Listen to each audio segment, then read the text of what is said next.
Objectives. At the end of the lecture, you will be able to describe the differences between cross-sectional and time series analysis, illustrate the usefulness of the ratios, explain the 4 categories of financial ratios, calculate and interpret selected ratios. Lecture outline. We will touch on 2 categories financial ratio for this lecture: leverage ratio and profitability ratios. Leverage ratio.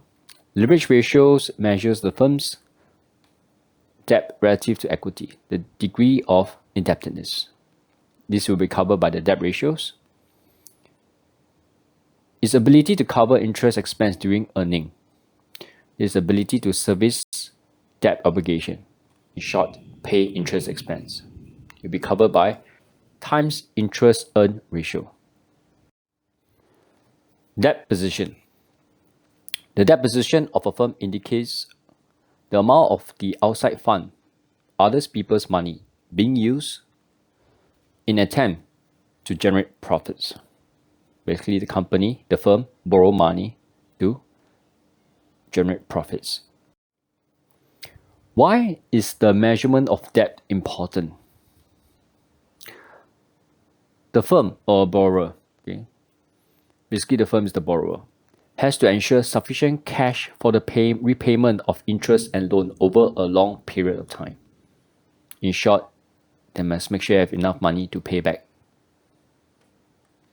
If the firm is unable to pay its fixed-term obligations, it increases its own risk of financial failure. Basically, the moment the firm can't pay, it is running the risk of bankruptcy. Banks and other potential lenders may be unwilling to advance further funds if the firm is already engaged with significant amount of debts.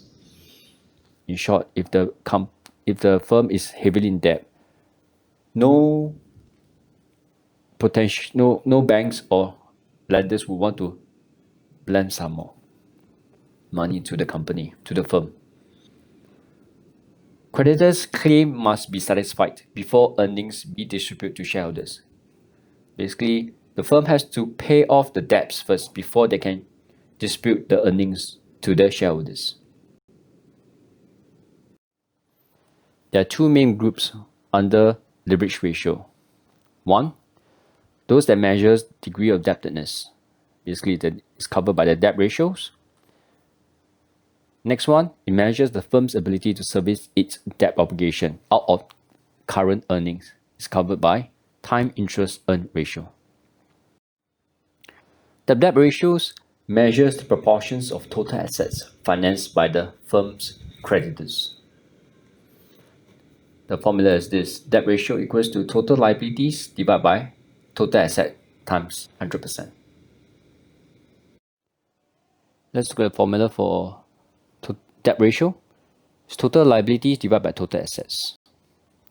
So the total liabilities can be found on the balance sheet, on the right side of the balance sheet, the red highlighted portion. Current liabilities plus long-term liabilities.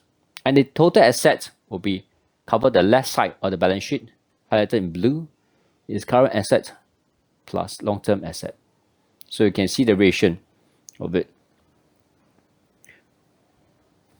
relationship between them. Let's look at the illustration for debt ratio.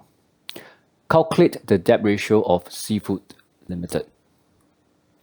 For the year 2011, we add up the total asset is 921 mil plus 100 mil.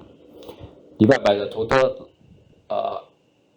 liabilities is 1.008 billion plus 660 million times 100%, give you 60.7%.